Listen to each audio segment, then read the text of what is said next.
Grupo Noia de Automoción patrocina este programa.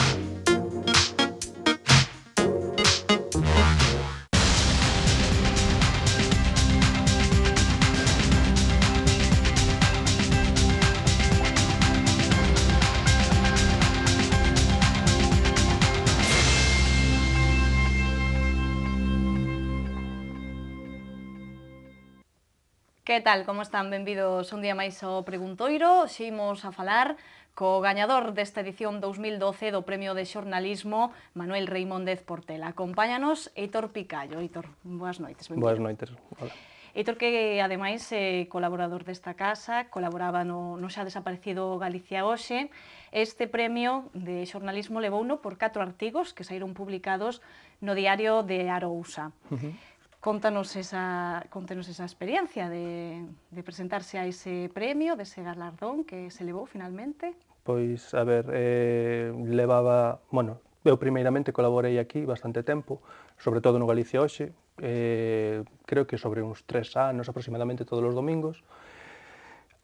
Ao principio comezara con El Correo Gallego, algunha colaboración puntual, e paralelamente tiña feito cousas no diario de Arousa. Os meus temas basicamente eran sobre arquitectura, sobre todo desaparecida, edificios antigos, cousas destas, pero tamén me tiraba moito o tema lingüístico, o tema da conciencia social, conciencia lingüística, conciencia do que somos como sociedade, como pobo con idioma diferenciado.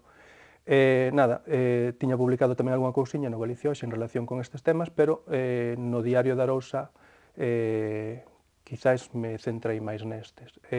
Escribín pois 4 artigos, foron moitos máis, pero eu seleccionei 4 artigos, que un deles era en relación co desaparecido Galicia Hoxe, para min casi a miña casa, por así decirlo, un sitio onde sempre me encontrei super ben acollido, con persoas inmensas, entre Caetano e os demais compañeiros, e un escribino sobre o peche do Galicia Hoxe, para min unha necrolóxica do peor do mundo.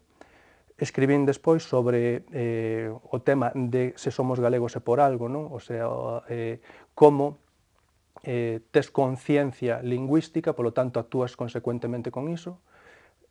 Outro dos artigos foi vinculado coa historia compostelá de Diego Xelmírez, lendo a edición do Padre Flórez en latín, comparando co castelán, deime conta que había aí un coñecemento social, o sea, a propia sociedade de Xelmírez consideraba que o idioma que falaban habitualmente non era latín, que era outra cousa, que era o seu propio. E a partir de aí elaborei un texto que parece que tivo tamén bastante boa prensa, entre comillas. E que foi o que o impulsou a presentar eses artigos ao premio? Pois colaborar e divulgar, non por outra razón, porque aparte Reimóndez Portela dis que hai xente que foi galardonada moi importante dentro das letras, non? Eu digo vacas sagradas con todo o cariño do mundo, non?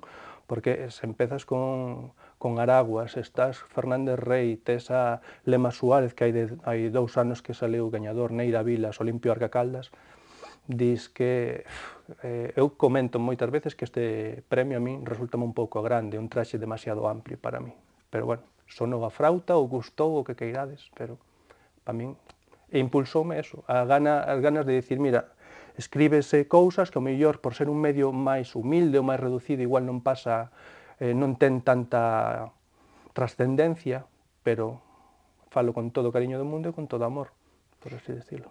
Quedou sorprendido entón por ese recoñecemento? Bastante, porque claro, é o que comento.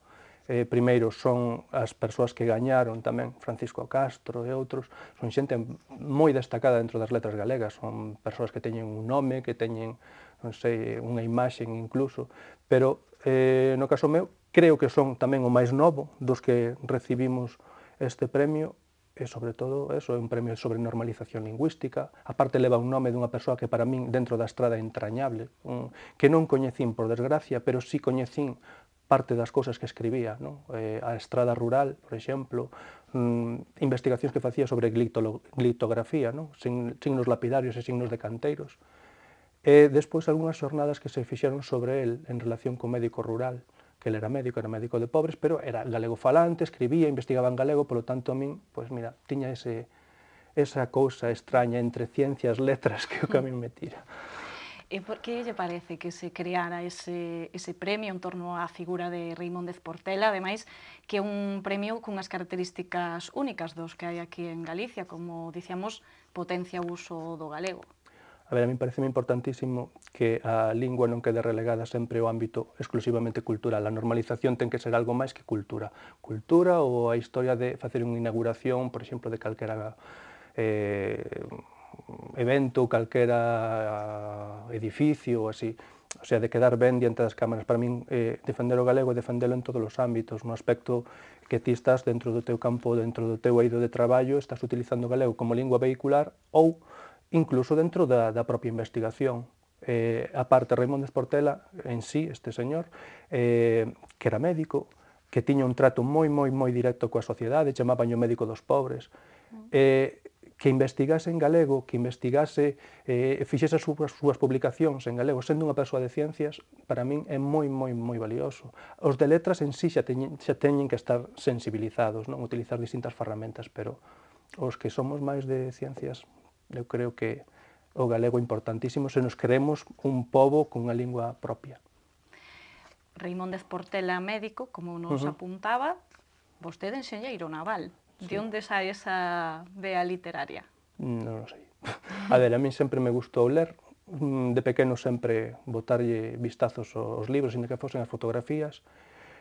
Sempre me encantou a historia moitísimo. Era esa casi dualidade que tiña ciencias, letras, pero fun por ciencias puras, estudei aquí en Santiago. E despois, a historia era a miña paixón, por así decirlo. Paralelamente ao galego, pero bueno, non sei. Empecé a escribir casi por un cabreo, porque vías que se escribían cousas, que do meu concello de Cuntis non se escribía absolutamente nada, que despois escribíase moito en castelán, pouco en galego, e a min, en certa maneira, cabreaba, me dixe, bueno, pois vamos a colaborar, de algún xeito. Se o fago ben, perfecto, se non o fago ben, é a miña forma de contribuir. Sobre que temas especiais lle gusta máis escribir? A ver, a min encántame a historia, fundamentalmente historia. Gústame moitísimo, sobre todo, historia medieval, arquitecturas, por exemplo, castelos e tal, pero desaparecidos, o sea, facer músculo cerebral, por chamarlle dunha maneira, e a partir de documentos antigos ou distintas bibliografías, intentar reconstruir un edificio que a día de hoxe non podes percibir, que non podes ver porque foi totalmente desaparecido. Eu no Galicia hoxe, por exemplo, escribía versos para unha arquitectura extinguida, e ia diso, por exemplo, un castelo que había, por exemplo, no Monte Pindo, que non sabemos absolutamente nada del, pois intentar reconstruir a súa ignografía, non, o sea, a súa planta do edificio, número de torres, tipoloxía, reconstruccións e cosas desas. E despois, a outra parte, escribir sobre o mar, que é o que me une coa parte de ciencias.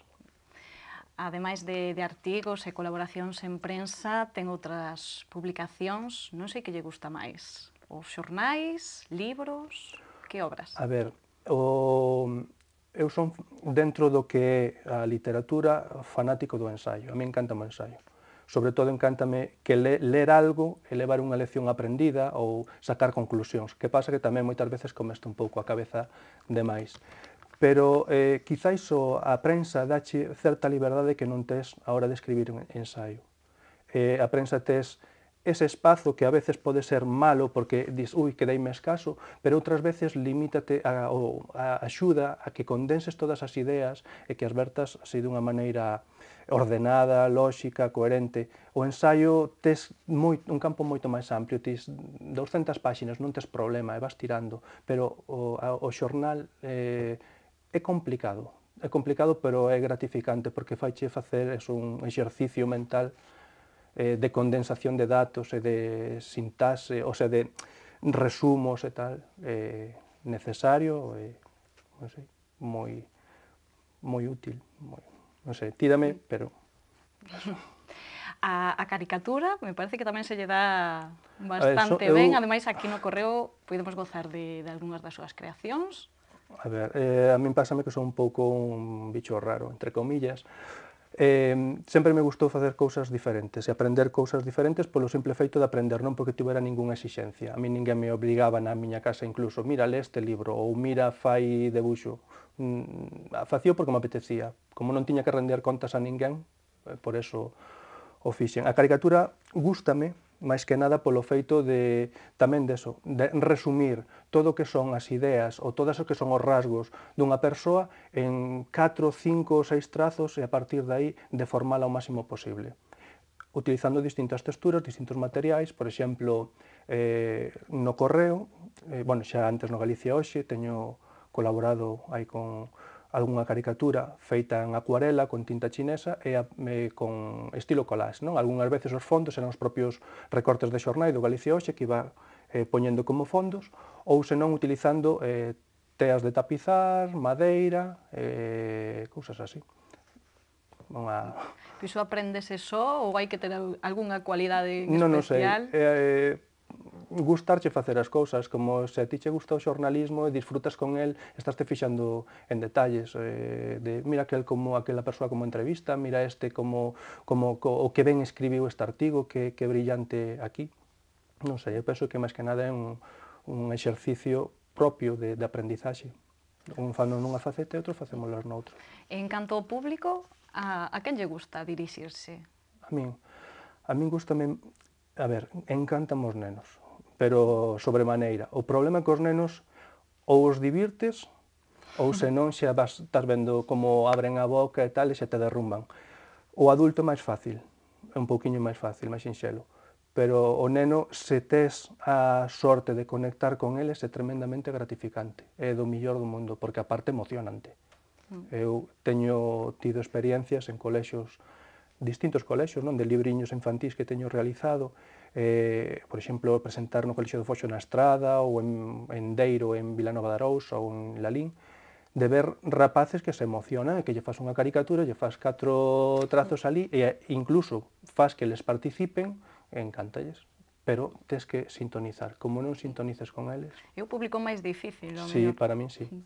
Tamén eso é moi gratificante ou ben te derrumba cando non sintonizas. Xa por último, como este premio Reimóndez Portela potencia o uso do galego, que pensa do idioma, como está agora nestes momentos? A ver, o idioma, os que somos conscientes do que falamos e o que temos que facer, non temos ningún problema. A xente actúa porque ten a necesidade de manifestarse, ou ben mediante eso, unha manifestación normal, unha folga, unha concentración de persoas, ben mediante o impulso casi natural de escribir, ben o impulso de... Bueno, eu era exclusivamente monolingüe en castelán, pero tamén quero usar o galego. Hai cousas moi negativas, sobre todo dentro do que son aparatos políticos ou tal, que nos doen e nos fan moito dano, e hai cousas moi positivas dentro do que se refire á conciencia social. As persoas, que para min é o máis valioso, por riba de calquera institución e de calquera político, está sempre a sociedade, e ten que serlo así, polo menos é o que creo, porque están aí os nosos pais, os nosos avós, os nosos sobrinhos, a nosa xente, e eses sí ven que cando hai un momento de debilidade, cando o galego, pois o mellor sucumbe un pouco, colles esa especie de carraxe que despois se transmite directamente en compromiso. Eso é o que vexo socialmente ben, sobre todo a xente que é consciente ou que ten un ámbito de consciencia que o axuda a canalizar o que é ese enfado ou non enfado, ese compromiso, non o vexo tamén dentro do ámbito das institucións.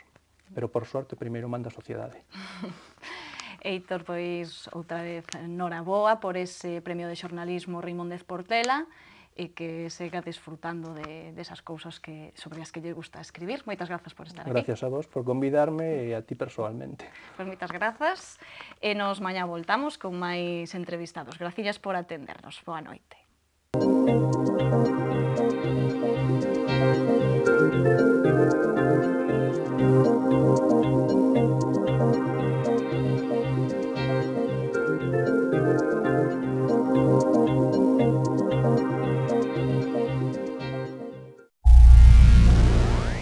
Grupo Noya de Automoción ha patrocinado este programa.